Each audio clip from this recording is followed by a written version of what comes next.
Surrounded by. I am surrounded by. I'm often surrounded by. The entire system is surrounded by Freaking idiots. Surrounded by them. idiots.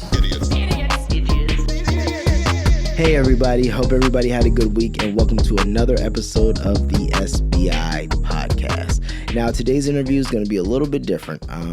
We filmed this before we moved into the new space about a month and a half ago, something like that. And we weren't able to finish because he had some time restraints, as did I. So this will be a two-parter. We're working on getting part 2 done.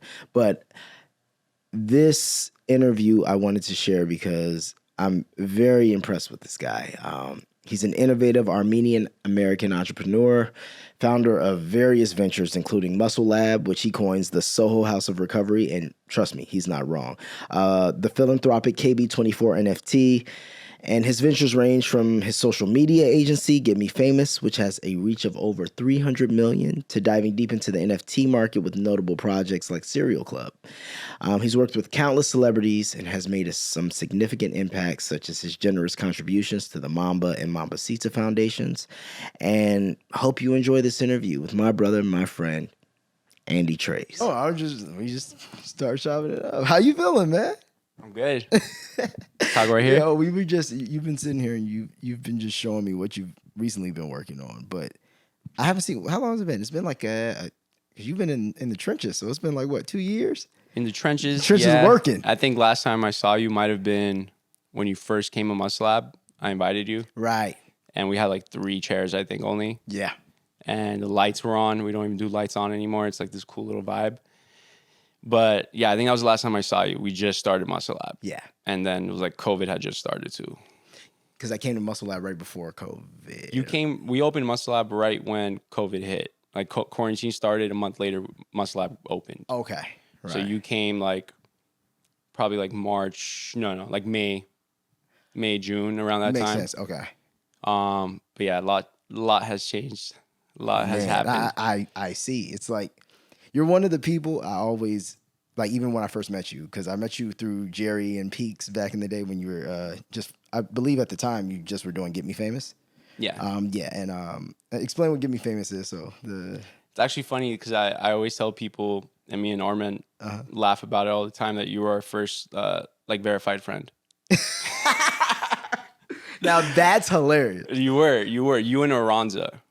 Yes, I remember. You and Aranza. And Armin ran into Aranza at CSUN by chance. And Aranza doesn't even go to CSUN. You know, she's a creator. She was just there.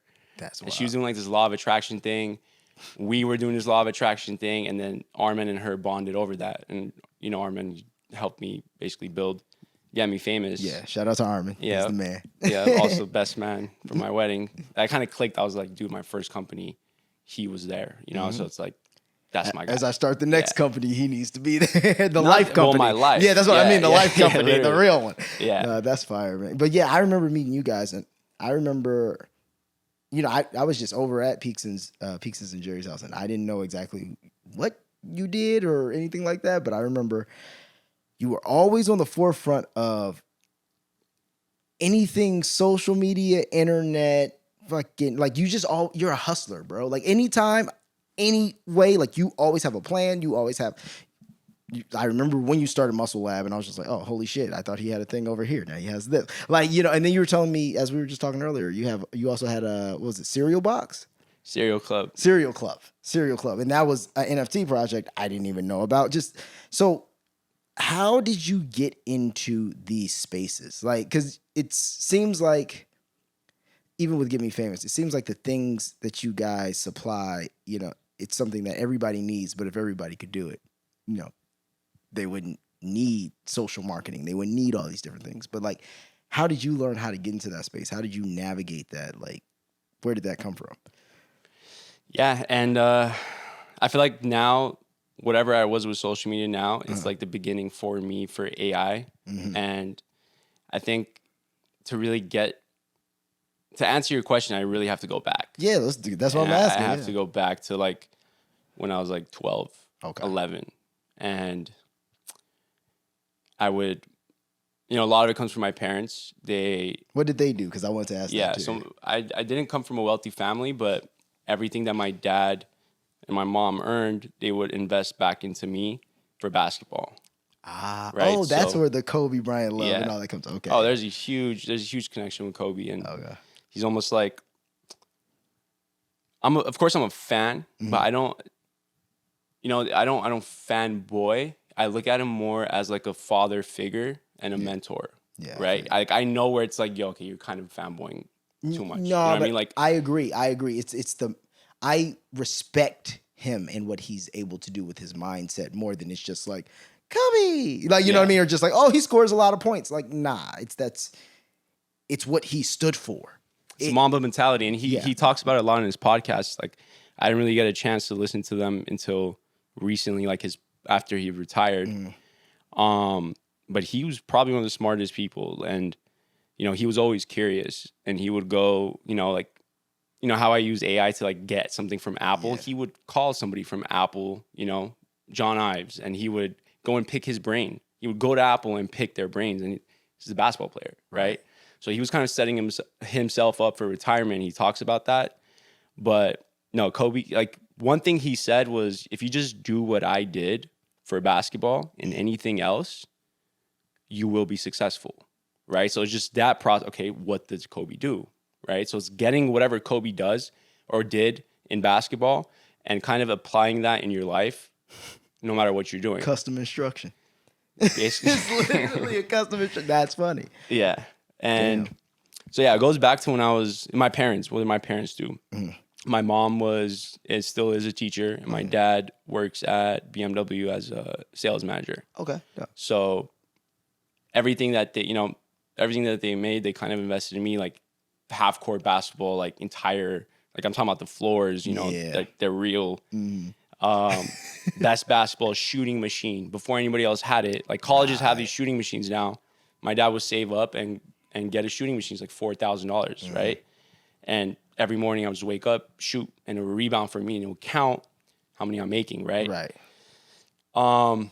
Best coaches pay hourly, come and train in the half court. And basically what I started to develop was like BB, which is like basketball and business. I got really obsessed with, going on the computer after, I think at that time, like YouTube was just coming up, right? And you couldn't just monetize your content how you do right now, where it's like, all right, if you get X amount of watch hours, you could get ads on your videos and make money. It wasn't like that. I'm talking about like 2008, right? Okay. Yeah. And I was like 13 years old. You had to become a partner and you would have to apply.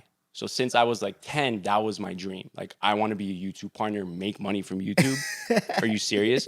Now it's so easy, right? Yeah. So I was really obsessed with that. I would figure out like how to get more views on YouTube. I had like this account, NBA season 2009, where anything like a highlight would happen. I figured out how to record the games live to my computer from the TV. I don't know what I did, but something would happen. I was first on YouTube. Sick dunk, it's up. Beating NBA, I would beat ESPN, I would beat everybody else, and I would just get crazy views. So I was like, whoa, this is sick. I can't monetize this though. Right. It's not my content, right? And I can't apply for a partnership. If I apply for a partnership, they're just going to see that it's just NBA content, right? Yeah. So I made Kobe Camp 2009. Okay. Right? And the reason why I made that is my dad surprised me, and he's like, you're going to Kobe Camp. Fire. So, again, my dad, my mom, they came to everything I went to, like tournaments, to anything. So they came to Kobe Camp in 2009. Well, Kobe Basketball Academy is like the official name. And the cool thing is, he had to buy it from kb24.com, and that's something that, I own now, which is kb24.com. Like, when I saw it was available, I had to snap it up. You didn't know about that? No. You own KB24? What do you mean? You don't remember the whole NFT stuff that we're gonna do? No. Okay, we'll get into that. Yeah, we got it. Yeah, I didn't know about that stuff. No, that was holy shit. That was something for sure. That's crazy. But it was a cool full circle. Yeah. Right. But he bought me the whatever to go to the camp. Right. And we went, and he filmed everything. Okay, he had like a little digital camera with the SanDisk, I don't know what it is, right? Memory cards. And he would film everything, and I would stay with them at the hotel, so I would go back and I would just look at everything he filmed. Like, he had some crazy videos. Kobe, like, throwing his Bentley keys in the air and then doing like a Michael Jackson spin move that he just captured. He was a full on like paparazzi, right? That's recording crazy. everything. And I was like, wait a minute, that's my content. That's my dad's content. Technically, I could make a channel, Kobe Cam 2009, start chopping it up. Right. Kobe doing this. Kobe says this. Kobe did that. So I made like, I would go back. It was like a week thing. I would go back to the hotel and I would chop up everything and put it on the channel. One of the days, this is when LeBron got dunked on by Jordan Crawford. It's around that time. And Nike confiscated all the tapes. So there's like this whole thing. And they were trying to do a lot of Kobe versus LeBron in the media. And Kobe plays his kid one-on-one in front of everybody because Kobe will come at night. And my dad's obviously recording the whole thing. Beats the kid. And then the kid says, he's talking to the kid after, and the kid says, you won't do that at LeBron's camp, right? So throws shade. He's at Kobe camp throwing shade at Kobe for no reason. Yeah. Kobe looks at him. He's like, I'll tell you one thing. You ain't dunking on me in my camp, right? Everyone goes crazy. My dad recorded it, right? Not everyone. It's not like there's not iPhones all around. Yeah. My dad recorded him saying that and put it on YouTube. I still remember Kobe, column, quote, you ain't dunking on me in my camp, close quote. That was the video. Millions of views. I know it did. Millions of views. ESPN hits me up. Hey, could we show this, blah, blah, blah. I'm like, yeah, just use my name. You know, just put that was so sick to me. I'm like 12-year-old. Amazing, yeah. 12-year-old ESPN's hitting me up. I applied to become a YouTube partner, got in. Making like $5,000 a month, $8,000 a month, $6,000, $3,000, $2,000, whatever it was. I was 12. Right now, that's probably nothing because there's like all these TikTokers that are making millions of dollars a month. Yeah, no, but that's at still that time, incredible, bro. at 12? that time, that's like millions. And I'm like 12 years old. Everything's just starting. YouTube just came out, you know. So it's not what it is today. Yeah. So that got me even more curious into it, right? And I went to Kobe camp again next year. I just made all this money. I'm the guy that put the video. I'm excited, right? They said no cameras and no flash. No. Oh, so this is what happened. I think I'm a freshman in high school now. And I go and like some of my friends, like my Armenian friends are there too. And it's one of the nights and Kobe comes and he's like, we're going to play horse tonight, right? And the way it works, like all these kids are surrounding Kobe and, well, the campers. And then the parents are on the stands watching, right? And they're always full. When Kobe's coming like 6 p.m., it's full. You can't even get in. Yeah, I believe it. Yeah. So my dad's right there with the camera. Your dad's the man, yeah. bro. So he says we're playing horse. He starts picking everybody. And he looks at me, points at me. I get up, start walking. I'm behind him. It's like we're in line for horse. He's explaining how horse works. I'm just like, I can't believe this is Kobe right now, this close to him. He's explaining he was gonna shoot. He looks like this and he takes a double take. He's like, I didn't pick you. Sit your ass down. He said this out loud. Wow. Like imagine as your heart your heart. I just had Kobe. I have Kobe Cam 2009. You pointed at me. Your heart Titan sunk. I think that was the first time I felt heartbreak, like broken, walk of shame. And the parents don't know what's going on. Yeah. Right. There's like he was up. My mom's probably like, what just happened? Walk back. I sit and I just don't talk. I go back to the hotel room and I cry. Yeah. Hate Kobe. Never gonna watch again. I like the Celtics now. Full on 360. Crying, like just was broken, you know, like I got embarrassed kind of in front of all the campers too, right? So my mom was trying to comfort me, whatever. I'm like, I'm not going back to the camp, right? She's like, no, you're gonna go. They convinced me. I go in the morning. My parents have breakfast at the hotel in the morning, and I'm at camp. I have no idea what's going on. Kobe walks into breakfast. Obviously, like, you know, my dad picked there because he knew Kobe was gonna stay there. Yeah. Like, but just like the next day, the next morning, Kobe walks in and my mom doesn't give a shit. Like she's ready, right? Goes up to Kobe while he's sitting and he's like, you know, I want to tell you something. Like you kind of hurt my son yesterday. Like you hurt his feelings. He thought you picked him, blah, blah, blah. He's like, oh my God, I'm so sorry. I didn't mean to do that. I remember him. I'll make it up. And I think his assistant was with them, and this is what my mom told me, right? And the assistant was like, "What's his name?" And Kobe was like, "No. I remember." Like he didn't want, like, for whatever reason, I don't know what was going through his head. He's like, "No, I remember him. I don't need his." Like he was like, "I'm gonna do it myself." Right. I'm gonna make this up. So my parents come to camp later on, and they're like, something's gonna happen. Because they don't even know what's gonna happen. So they're not telling me what's gonna happen, but they're not saying like who. Something. I'm just like, okay. Then my dad gave me Kobe shoes or something, like whatever. Like I don't even want to be I don't here. want these. I don't even want the Kobe's. Don't give me Kobe's right now. And word started spreading that Kobe's coming tonight, and he wasn't supposed to come tonight. We're like, okay. I still don't think it has anything to do with me. And we're now all sitting again. And he's like, today we're going to do something special. We're going to play 3-on-3. And I'm going to give one camper my signed shoes. Okay. I'm like, okay, this might be me. He said he said one camper, you know, it's like, what are you even going to decide on how which camper is going to get it from the 3-on-3, right? So it doesn't matter. He was just going to pick me and I was going to go up. So like, that's what I thought, right? So he points, points at my friend Autumn, who has an afro kind of like me at that same time, right? Autumn gets up. Autumn doesn't know what's going on. I don't know what's going on. I'm like, I guess this isn't for me, right? He gets up, balls out, like he just kills it. And he's like a couple years older than me. He's like a senior at some public school or junior maybe. Right. So he's like, I'm a freshman, right? Right.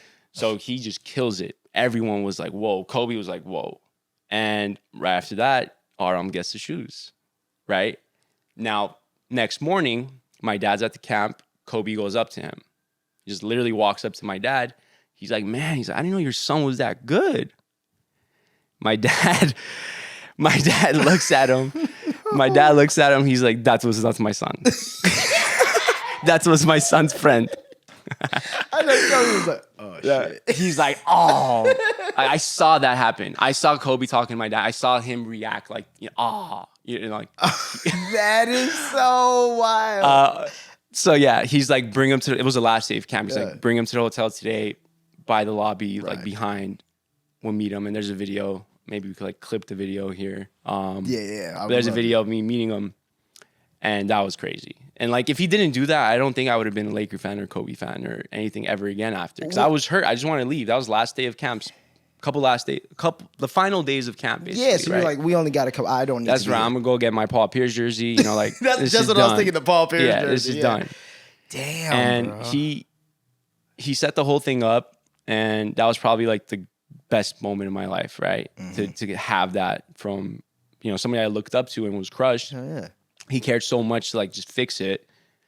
But he told me like I have to dunk by next year. That didn't happen. I was like 5'7" maybe. I had a growth spurt. I hit like 5'11" next year. But I was like, that was my motivation. Kobe said I have to dunk, right? So I would work my ass off with the idea that I'm gonna dunk by next camp, right? So I went next camp. I think that was my final one I was allowed to go to, or maybe not. Maybe I went a couple more.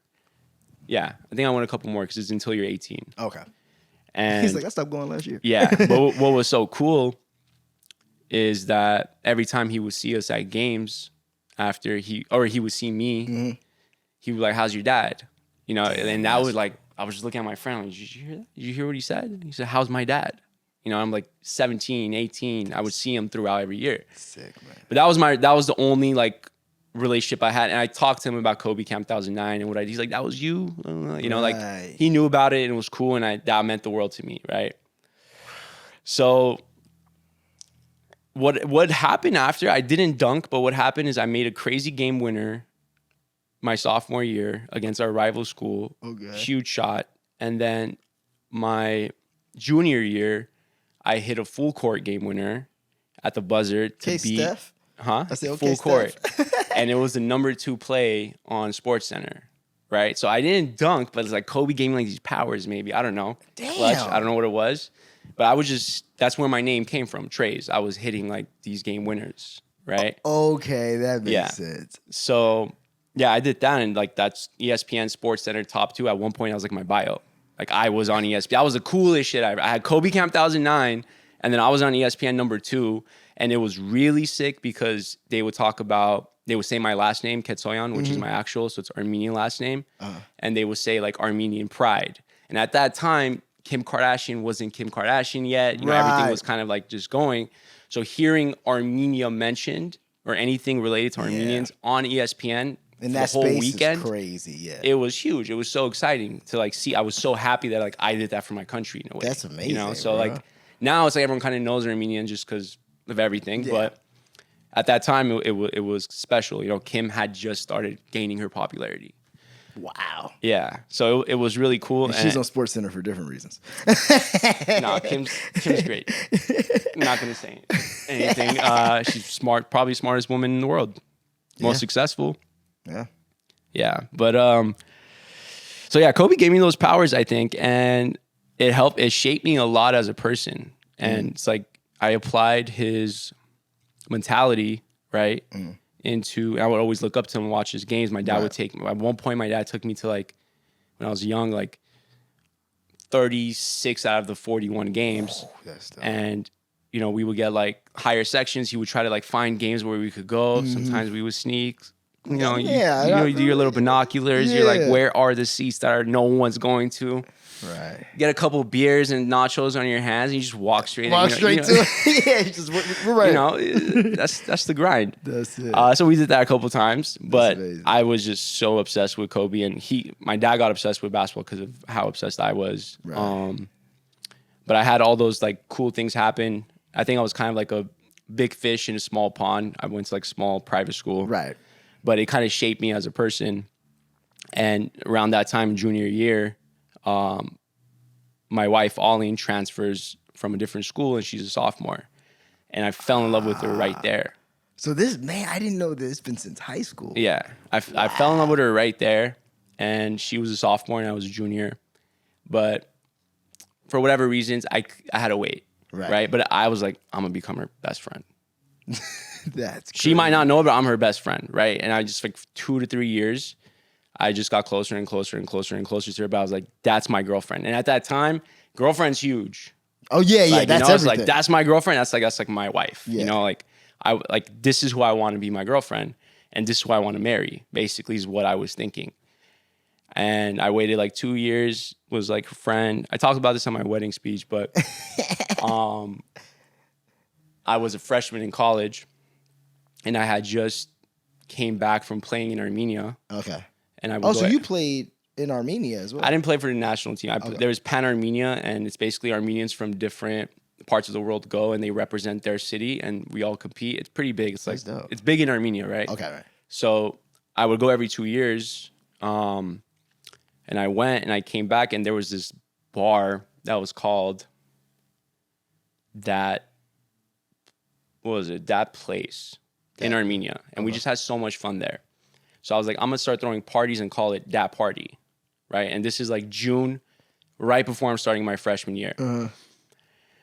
And I do the first one, and mind you, we're like 18 years old, 17 years old. A lot of my crowd is actually pretty young, and I don't know how I convinced like this venue to let us do it. Yeah, because they, venues hate 18 and under. Yeah, I think it was cool. Everybody came from like whoever was at the games, and it was like the community came, and it was just like we're all getting lit. We're 18 years old, okay? At a venue though, like organized properly. Like, there's flyers. It's like all this stuff, and I didn't want to do it anymore because it did get shut down by the cops. They came like SWAT team actually. Oh. It was pretty sick. It was pretty sick, but like Motherfuckers coming through the windows and shit. no, yeah, it was they came. Because like we're young and we're drinking, and it's at a venue. It's highly illegal. Yeah, and it's flyers. It's pretty illegal. Yeah, I think statute of limitation might protect me, Yeah, just in case my lawyer is hearing me right now. But that did happen. It did happen, and I'm glad it happened because there was a reason why everything else happened. And so I took 6 months off. I'm like, I'm not throwing a party anymore.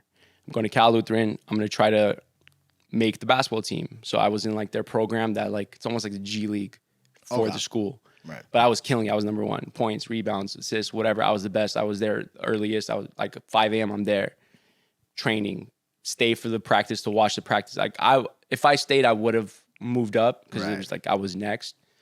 But It was like around December, and I was kind of confused on like what I want to do, because it's like, okay, I'm gonna make the basketball team eventually, but I just went from being like the coolest guy in high school, the best basketball player, into like thrown into this, and I don't know what the fuck to do. Right? My dad made like kind of pushed me and gave me everything, so it made me look like I might actually go to the league. Right. You know, as a kid, that's kind of what you do, you know, to your son, is like you try to push them. So I mean, I think if I stayed, I would have played overseas, right? But maybe I would have pushed myself. I don't know what would have happened. I fucking work hard. No, I mean? So it's like, I'm whatever already I hearing did- the Mamba mentality in each piece. It's Whatever like, I did, I know eventually I would get to wherever I wanted to go, no matter what I did. And what happened was, it was like winter break, Christmas break. It's December, like 16. So I'm going to leave my dorm and go back home. And I'm like, you know what? I want to throw another party. And at this point, I was like, I was leaving flowers on Auleen's car like once a week. I was cool with the security, because my old school, she's still a senior, right? right, okay. So I would go leave like a teddy bear. I would go leave, because I was texting her more and more and more and more, but she didn't know it was me. And I did this for like a month of November.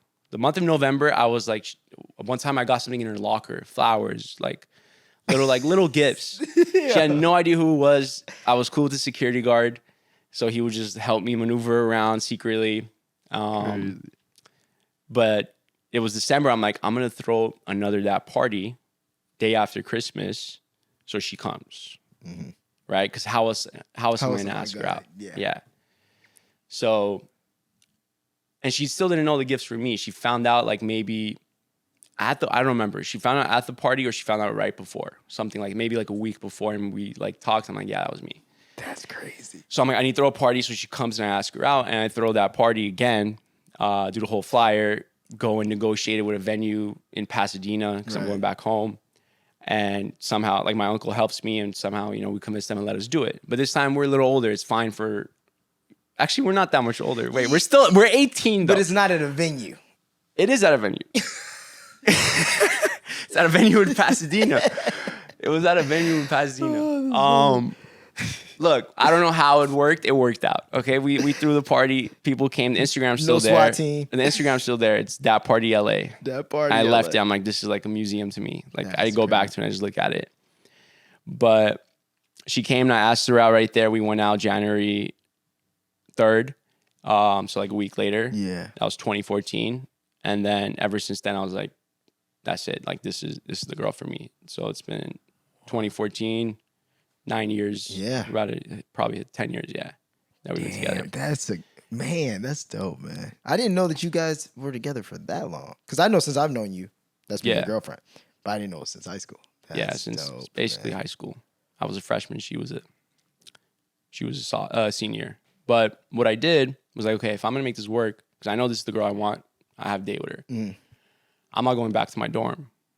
So I didn't go back to my dorm, and I would wake up like at 4 a.m. Because I knew if I'm at school and partaking in all those activities, right? I was getting close with everybody in the basketball team. I was getting close with everybody who's throwing the parties, and now they're like running nightlife right now. So like, that's where it was kind of going. I know if I'm there, this isn't going to work out. I'm going to let this slip. Right. So I'm like, I'm not going back to my dorm. I'm going to move back home. I just never went back. Like, my stuff, I don't know if it's still there. I just didn't go back to my dorm. Wow. Like, whatever, bedding, whatever was there, I just didn't go back. I'm like, I'm not going back. Wow. So I would wake up at 4 a.m., probably even like 3:45, and I would drive to school for like an hour and go straight into practice by like 5. Wow. And then work out and then go to class. Right. Eventually, I started skipping class because I was just trying to do business, because it's basketball and business. It's not basketball and school. It was basketball and business. Right. So yeah, I never went back. Probably the best decision I made. And the whole time I was trying to figure out how I could transfer to a school closer, or maybe transfer to her school. That's how crazy I was. I'm like, we just started dating. It's been 2 weeks. It's been like, how do I get over there? You know what I mean? This isn't like months and months. I'm like, no. I need to figure out how I'm going to transfer to her school. If I did that, I would lose like most of my credits, so I would have wasted a year. So I'm like, okay, I don't know if I should do that. But I wanted to drop out anyways. My whole thing, I wanted to drop out. Because you saw. I would walk around and elsewhere. tell people I'm going to drop out. This is first week of school. This is like orientation. I'm meeting people like, yeah, I'm not going to be here that long. That's what I would tell everybody I would meet. That's what I would tell. I'm not going to be here that long. Yeah. I'm like, especially like to me, it's like, I don't know if basketball's going to work out. Right. Right. So what else if am I here for? Why am I here? I'm here to play ball. Yeah. I wouldn't have came. None of my friends are here. Why would I come to the school? Right. Right. It's an hour away. So if I'm not going to play ball, I don't want to be in school. So I transferred to University of Laverne eventually. And first I trying to contact the coach, whatever, pulled up on him. It's like, hey, when is tryouts? You know, because school hasn't started yet. It's summer. He's like, we don't do tryouts. I'm like, okay, can I send you my tape? You know, like I had made my whole tape for my highlights and everything. Send him he's like, sure. Send him my tape, never replies. I don't think he ever looked at it. One of those. But I was like, okay. I guess I'm doing business. Bet. Right? Yeah. So that's what it was. This is around that same time, Arlene wants these Roshis. And these Roshis are like custom. It has like floral designs on it. You can't find them anywhere. They don't exist. No one's selling it. But it's like, it's on Instagram or it's on Twitter or somewhere. Right. And I go, and at this time I'm doing like social media marketing. I figured out kind of mass following and unfollowing and how that works. I did it during when I was on ESPN. I would mass follow everybody who would tweet SportsCenter. Right. So Andy Treys would follow whoever tweeted SportsCenter, and they would reply like, dude, I just saw you on TV. Well, yeah, it's because I know, because you tweeted SportsCenter. That's why I'm doing this. And I would like their tweets too, automatically on machine. Damn, I don't know where to jump right now because there's two things that happen here. I want to hear both because this is great. I'm like, so I get really good with this mass following. I'm like, I could sell this to businesses, right? So at that time, had you built it or was it something like a? No, this was just a program. I just knew how to use it well, and I studied like the limits, right? People don't usually, they might just go get their account banned real quick, but I tested it by myself. I tried Kobe's schedule at that time. So when I discovered this, I'm like, okay, Kobe was, he would sleep from like 2 to 4 a.m. and then he would sleep from 2 p.m. to 4 p.m. So you would take 2 naps eventually, essentially. So I did that. Drove me crazy. It drove me crazy. I was 18 and I did it. Wait, say that one more time. He would sleep from when? 2 a.m. to 4 a.m. Okay. And then 2 p.m. to 4 p.m.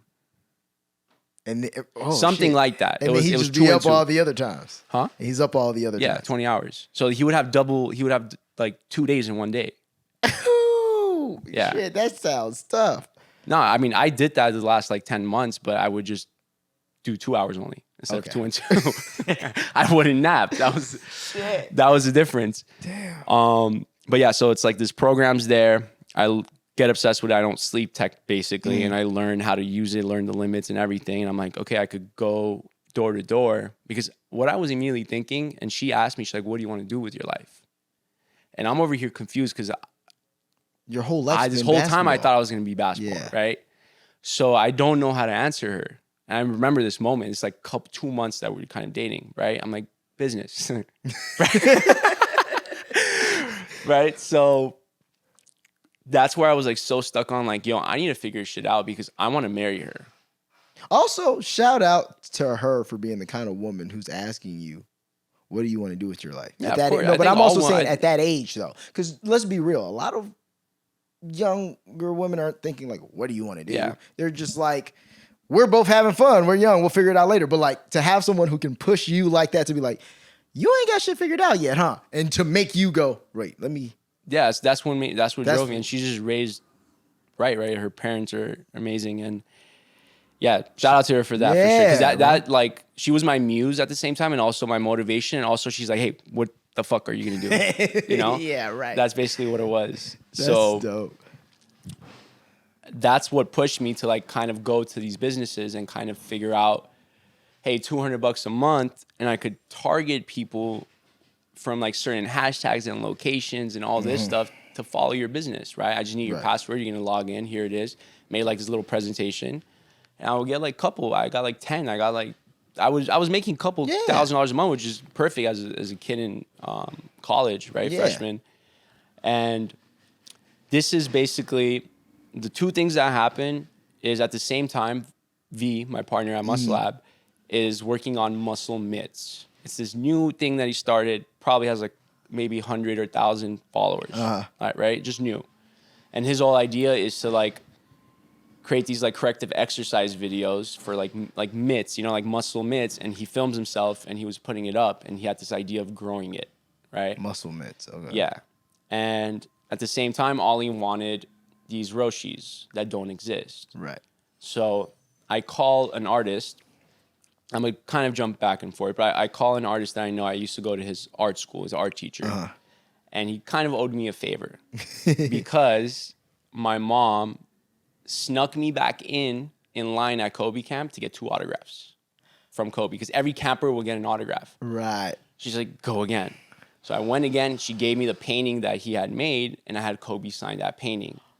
Oh, so he owed you one. He owes me one. He owed His you painting is signed by Kobe. That's He different. painted of Kobe, right? one. Right. So I hit him. It wasn't discussed like, yo, you owe me one. I was No, like, hey, but- how you been? Things been good, brother. That was the Kobe man, painting. yeah. It's nice. Hey, Cool. real quick, I wanted to know. Like, look at this. I'm like, I need to stop by. So I stopped by. It's like down the street from my parents' house. And I'm like, look at this picture. Here are the shoes. How? Is it a painting? Like, can you just paint over it? He's like, yeah, I can. And then he calls me the next day. He's like, Andy, this isn't actually painting. He's like, I tried to do it. It's like not looking good. This is fabric sewed on, right? He's like, he showed me. He got me. He went to his store. He bought fabric. He's like, this, you got to find somebody to sew this on, right? So I was like, whoa, where'd you get that from? Like the fabric store down the street. I go and it's like all these crazy fabrics, like Avengers and whatever, roses, right? And I find the one similar to what she wanted, the fabric, right? I buy it. I go shoe store to shoe store, like shoe repair, because that was my idea. Is like, who could make this? Maybe my grandma, Yeah. right? Yeah, I've seen her sew shit, but kind of the idea what I did with getting the followers monthly, it's like go door to door. I was going door to door. I was like, can you make this? I got a shoe and I got the fabric. Can you do this? And here's a picture, right? Eventually, one of them was like, yeah, I could, right? So he charged me like $80. Oh. Right? Nothing. Like for What you're it's like the doing. craziest gift. She's like, no idea. It's her graduation gift. Oh, right. She's yeah. graduating high school. So I get it. He calls me like 3 days later. He's like, it's done. I look at it, it's sick. And I still have it to this day. It's in my office. Like that shoe. Crazy. I still keep it. Gave it to her. She was blown away. All her friends were like, whoa. And everyone was like, whoa. I'm like, wait a second. I think I have something here. Pay that guy $80. Buy the Roshis for like 50. That's 130. I think it sells for like 180. Maybe Right. 190. Maybe custom ones could be like 2 something. Right? And I built a Shopify store. I have so much exposure from basketball and business since I was like 11, right? I know what to do. I know how to work this. I know how to work the followers, the mass followers. So let me target people who are, tweeting about shoes or posting about shoes on Instagram, like all the sneakerhead accounts, and like mass following all of them from my account, Cuss Roshi. That's what I called it. And I started making money. So like I have like 2 things going for me now. Right. I have the followers for the clients, and then I have this Cuss Roshi where I'm getting orders. It's sick. I'm going and taking these pictures every day. I think the Instagram's still up too. Like that Party LA and Cuss Roshi is like my little babies that like means a lot to me. It's like sentimental like receipts that it sounds like it started everything with the wheels moving. Yeah. Like those 2 things started like, oh, okay, well, I know how to connect with people. I know how to connect these dots. I know how to, I know how to go door to door and sell what I'm selling. Man. No, I learned a lot. And at that time, V's working on muscle mitts, comes over, and I show him. I don't do it for him. I show him. Yeah. Right. And V has like a personality like me, and he loves Kobe, obsessive personality. Yeah. Right. So I show him how to do it. Goes home, he starts doing it every day, and then his account starts growing. And then before you know it, it's like 100-something K. And then we're sitting there, we're joking around. We're like, Muscle Mitts, what about Muscle Lab?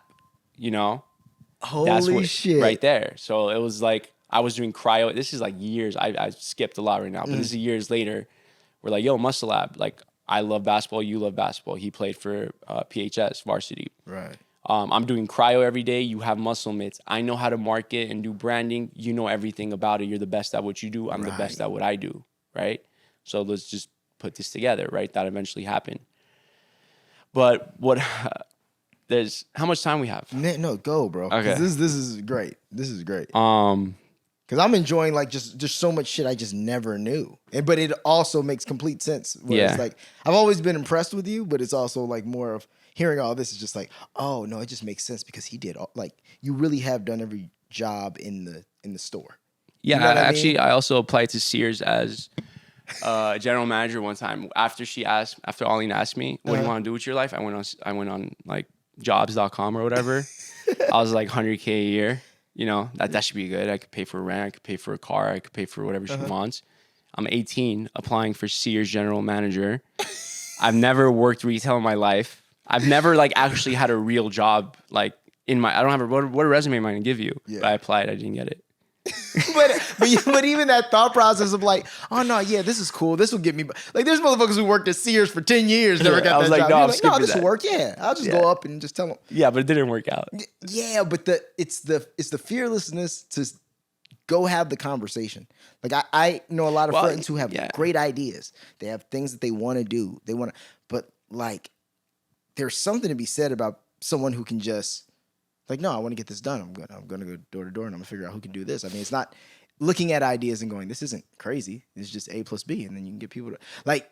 It's a bro. You don't understand how much of a gift that is, because so many people. I'm sure you hear people with ideas, and they make things out to be harder than they are. But what I mean by harder is they don't want to do all the. It takes a lot of due diligence. Process. Process. Yes, The like process. You really meticulously figure out the process. You go in even like how things work. You don't just go, yeah, this works like this, and kind of like, no. You study it. You know it inside and out, and then you can go sell it. Like, it's just such a. That's a skill. That's basically man. like the bread and butter. Yeah. It's like Yeah. figuring out the process. And I mean, being an entrepreneur is a lot of problem solving too. So it's like figuring out processes, figuring out how to solve problems. If you could solve a problem, you could be very wealthy in whatever capacity. But what happened when this was the big thing, and this is where we're about to meet. Right. Right. So I'm like, okay, the followers are cool, the follow and follow, the likes and whatever, it's growing, but what else is there? So I go on like the deep end of the internet and I run into something where you pay like $200 a month, something like that, and you get access to this tweet deck. And in this tweet deck, it's like 60 accounts. They have like 20,000 followers each. They're like some like weird emotional stuff. Some of them like lost in my feelings, whatever. Right.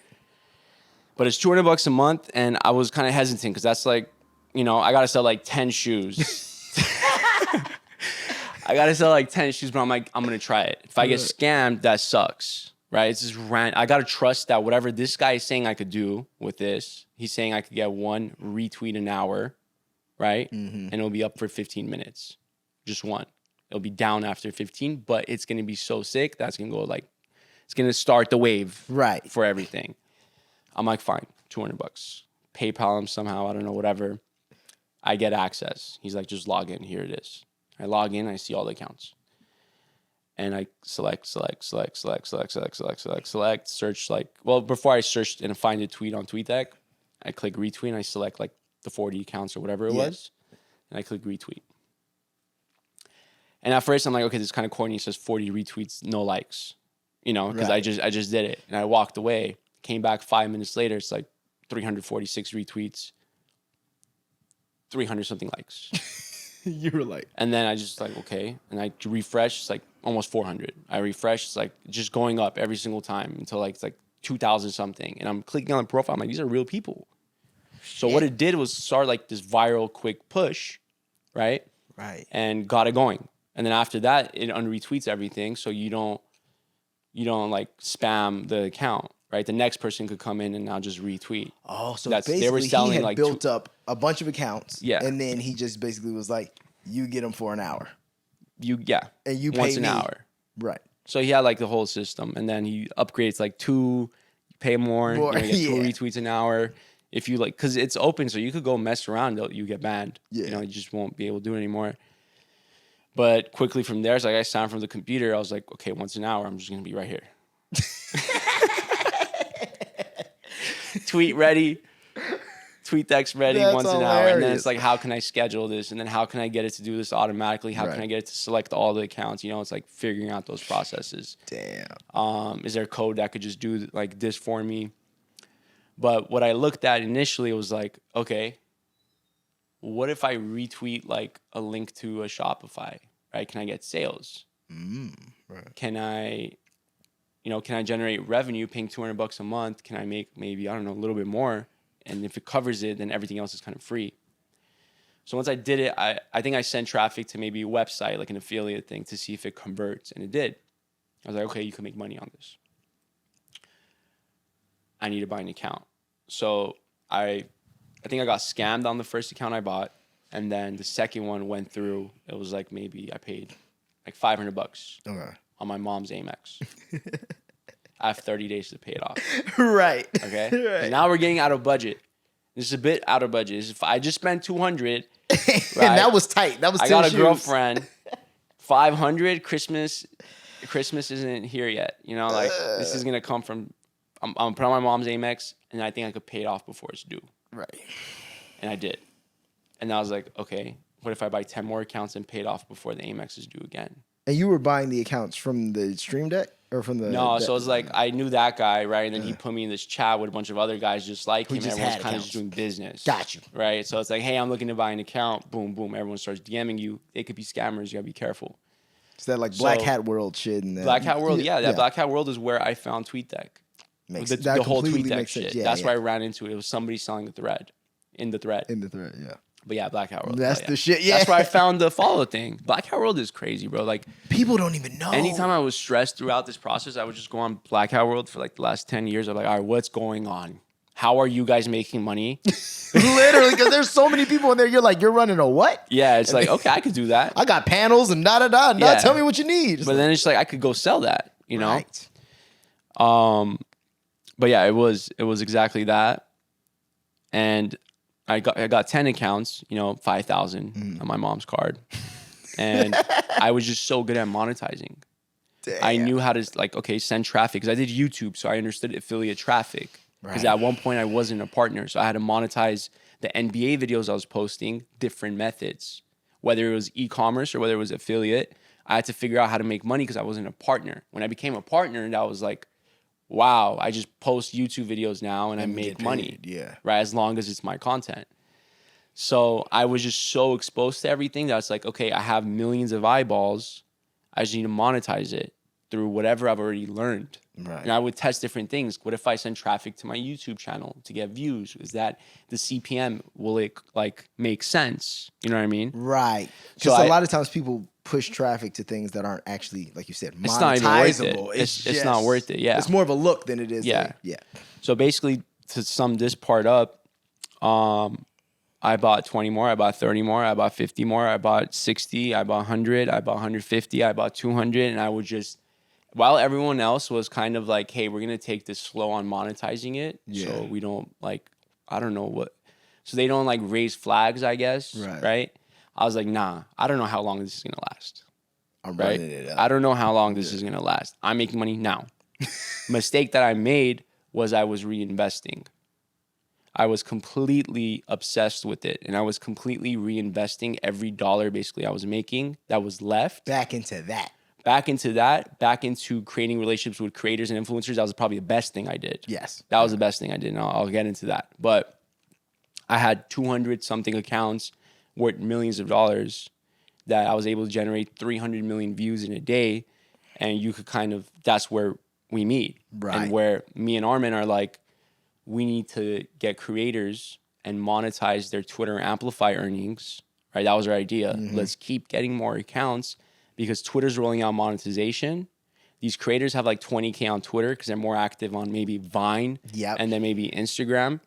So they're lacking views, but they could get onto the programs. And that's where I was like, Aranza, you got to introduce me to Jerry. You gotta introduce me And to that's when I Keeks, met and you in the gotta- kitchen. Yes. That's So we were looking for that, and Armin ran into her the next day. We were just writing it. Literally, I have that book in my backpack to this day. It says Twitter Amplify, Twitter Amplify. I was manifesting. Next day, we met Aranza, and Armin calls me like, "Yo, you gotta meet Aranza," right? So that was the whole thing. It was like, okay, we're gonna buy more accounts. So like we kept reinvesting, but we were killing it. Oh, 'Cause, yeah, like we y'all- were I getting remember. millions of views on monetized videos a day, and it would refresh at midnight. We would refresh like 40,000 today just on views, and then we would split it with the creator, right? And the creator's like, damn, I was only making 200 a month for Right. my views. You guys gave me 20K this today. You know what I mean? What happened to that Amplify program? Was it like Well, I mean, now it's a whole different thing. now it's X. Yeah, but like how long was that even running like well?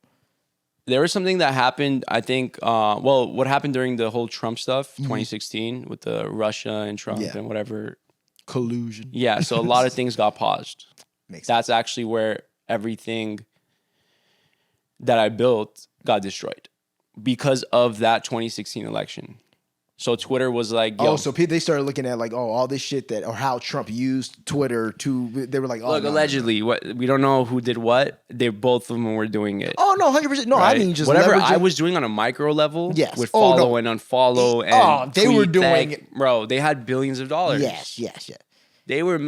God knows what's been real this last like. And not only that, people were just mad too, though, because whatever Biden's doing it and Trump's doing it, but the problem is with a guy like Trump, his tweets are funny and engaging. So you mix that with whatever sorcery he's doing on the back end. Yeah, but both of them were doing it. Yeah, that's what I'm saying. You can't. Yeah, and You can't come on, beat dude. them. Like the liberals own social media, Yeah, so they were 100%. doing it on a crazy level, and maybe With the other FBI and everybody working it The together, other yeah. side was like figuring out like maybe Andy ways to do shit. You know what I mean? Because they didn't own the platforms. I see. that make what you're sense? saying. So they had to go rogue while So- they were just paying or doing whatever. They had to figure out a tweet deck Yeah. situation, right? While the other side was just like, yo, just take that down. call my man or on Twitter. and push that. Right. And that's what was going on. So because of that, Twitter, which obviously is in the best interest Yeah. of whatever parties behind them, to go shut down anything that isn't part of their control. Right? Which my accounts fall under that. Yeah. Even though I'm using it to blow up Bryson Tiller, I'm using it to blow up Khalid. I'm using it to blow up like artists and creators and all that. Yeah, and I but did we're all just gonna that. shut everything down. That was their. Yeah, what my goal with my network was I want to build it as much as I can to make money by itself, which was the Twitter views, and I had my e-commerce, and at one point I had Taking 5, which was like the top 100 site in the world because I had so much traffic, right? Wow. My goal was to make a machine that makes money so I could go and meet creators and influencers and artists and people who have talent and offer this for free. I see what you're saying. Yeah, and then you could also. I'm making money with the creators. That's what I was gonna say. And We're you just making grow money them. together. Yeah. Everybody else, come check this out. You're an artist. I could blow your song up. Yeah. Right. So I did something with Tiller. I did something with Khalid and bunch of like labels and artists and Yeah. everything. But I did it for free. The only time I took money was for Khalid. I actually got offered percentage in his whole thing or $5,000. I took $5,000. But look, I had to make money. No, I know. I get it. Listen, bro. But also, look, That is wild, that deal isn't it? that was done no longer exists. Yeah. But it might have been a better payday anyways. But I would not be involved anymore for sure, Right, regardless. So it was whatever camp was involved at one point no longer was involved. Oh, so you would. And that came because of the Tiller thing that I did for free. So what I did is I tweeted, and it's funny because Tiller came at Must Lab and he has no idea that this was me. Like he hasn't put together that this guy's that guy. You know what I mean? That's hilarious. So I tweeted Bryson Tiller. I did because if you don't, then it goes into the mentions and your timeline it won't be seen. Bryson Tiller is going to be bigger than Drake one day. Quote me. And then I got all my accounts, right? I have like 300, 300 million followers, like whatever. I had select all button by now. So I would just click select all, retweet, and their phone was blowing up. And this is Tiller, like don't just dropped. Oh, And Arman showed me. I'm at his house, we're smoking hookah, and he's like, you gotta listen to this song. this is gonna be crazy. You know, it Oh, just goes yeah. on. You're like, Don't. whoa, don't. I'm like, this is sick. Get my computer. Type it up. This is sick. Get my Yeah. computer. He has like 20K followers. Not That's even. crazy. It was like probably 16K. And I tweet that, blow it up. And I knew what I was trying to do Uh-huh. was to blow his phone up or whoever's behind him because I'm like, this guy is talented. This guy's next. Right. Sure enough, somebody messaged me from Bryson's account saying, yo, pull up to the crib tonight. Or no, tomorrow night. I'm like, okay. I guess it worked. What crib? You know, I'm kind of like tripping because it's like, this is a new artist on SoundCloud. Oh, good point. So it's like, what? Yeah. Where am I Where going? you live? So I yeah. hit up V Yeah. the next day. I'm like, I'm not taking Armin. I don't think Armin's prepped for this. This is the V mission. No, I need V. He's like buff right now. Yeah. Like if something goes down, we have V. We're good. Yeah. And he's like crazy working out. He got obsessed with working out. So I'm like, V, this is the situation. I'm gonna send you the song. Listen to it. Let me know what you think. I need you to come. Let me know if you want to come. Okay. And he's like, yeah. Pick him up that night. We exit Forest Lawn, and it's like a house in the hills. Okay. Right. So we're like, okay. And I'm like, anywhere we go, like I'm raised to like, you gotta take something. I'm sorry I messed up here. I didn't bring something. You're good. Yeah, you did. It was kind of a rush. You brought I brought you shorts. knowledge. You brought me knowledge. I Yeah, brought you bro. knowledge. I guess we could go with that. But no, it was a crazy day today. But you usually take something. It's like Armenian tradition, right? If you're going to someone's house for the first time. So I'm like, V, we gotta take a bottle. You and Armin brought a bottle to my house. Oh, where we got it. We on did it. Cahuenga. I didn't know if this was a new house or No, not. yeah, you know? it was on Cahuenga. You guys brought a large bottle of Grey Goose, and it came in. I'll never forget that. Yeah, thank you. And nobody does. Nobody forgets. does. Nobody. Oh, bro, you're saying nobody forgets it? Yeah. Nobody forgets if you do that. And that was just something that we were just raised as kids to do. It's like anytime you go to someone's house for the first time, you got to take a gift. Respect. Anything, right? So we took that and we're like, yo, like I'm getting stressed. Like we don't have a gift. Right. That's how Armenians are. They'll get stressed. If they don't have a gift, they'll freak out. They'll go try to figure something out. And we're not about to roll in with like C's Candy's chocolate. You know, we're going to this artist house, right? And it looks like it's in the hills. It's pretty sick. Never been there. And basically, like we just like I don't even know if I met you yet. Probably is this around the same time? Maybe. No, this is before I met you. Actually, like right before maybe. And we pull over at our liquor store. I don't want to say which one. And let me remind you that we're both 19, right? So we're like, and we will get lucky. We're like, V, we're just going to go in there and we're just going to ask for a bottle. What if they don't ID us? We walk in there. Guy looks up. He's like, yo, it's somebody from V's high school, like his homie from high school. He had no idea. He's like, what you guys need? Amazing. We're like, that one, sick. Pay for it. Leave, pull up with a bottle. And to that day, so this was with Steven. Steven never forgot that we took that bottle. Like, because like everyone else would pull up and it like, we pulled up to the house and it was crazy. It was Sound Studios. Oh, okay. So have you been there? Yeah. Yeah, it's like a crazy studio, but it's like this crazy mansion, right? Yeah, It's- wait, is that? It's you live there. Artists live there for like a month or two. But this isn't. You said off of Forest Lawn. We exited Forest Lawn to come down to like by like Hollywood Bowl area. You know, we're coming from Pasadena. Okay. Yeah. Yeah. So like immediately like the gate opens, we're like, okay, V, this is sick. And this is actually funny. I don't think I've ever told this, but we're there, we're tripping out like the iTunes because we weren't expecting this. We thought we were gonna walk into like honestly a trap house. No, that's what new You know what I mean? artists. It's over in Yeah, like everyone's just gonna be smoking weed, some small area, you know, like no furniture. That's what we were expecting. And we walk in, it's like the iTunes guy's there that controls what music goes on iTunes. Oh. And then So he had a proper plan from the beginning. he had a crazy He had a right, yeah. And this is all Steven. Like Steven really and Steven's my boy to this day, you know, like he really planned it really well and he was able to put things together and find me, right? And he invited me. Steven invited me to go. Okay. So I was there and Steven invited that guy to go, right? And then there was this other guy, I don't want to say his name because I don't know if he wants me to, but he was showing me the song. He's like, yo, you got to listen to this. And it's White Iverson playing. I'm like, who is this? They're like, this new guy, Post Malone. He's like, it's not out yet. This is gonna be crazy. Yeah. And look where Post Malone is right now. So I was in the right fucking place. Yeah, right that's there. the right. Me and V were in the right place. That's the right room. That's the right. Yeah. It gets more right. Watch this. So we're there. We get lit. Obviously, that wasn't the plan. We didn't like think. And then I'm like, yo, I'm gonna do everything for free. Steven introduced me to Tiller.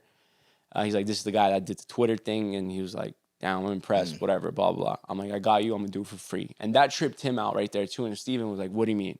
I'm like, no, this is sick. I'm going to do it for free. You know? Yeah. So they were immediately like, wow. And like, if I charged them, it would be so transactional that I would probably never talk to Steven after that. And it's just one transaction, that's it. Instead, it was like, yo, I have this crazy shit. Let's build it together. Let's see what we could do. Right. So it's not, I'm not going to say I blew up Bryson Tiller.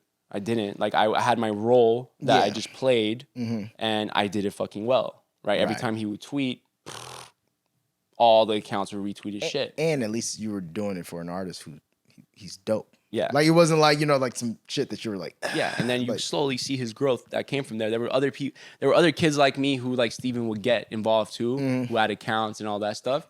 So we all played a huge role into what that is today. But sheesh, that's crazy. what happened was, we're lit.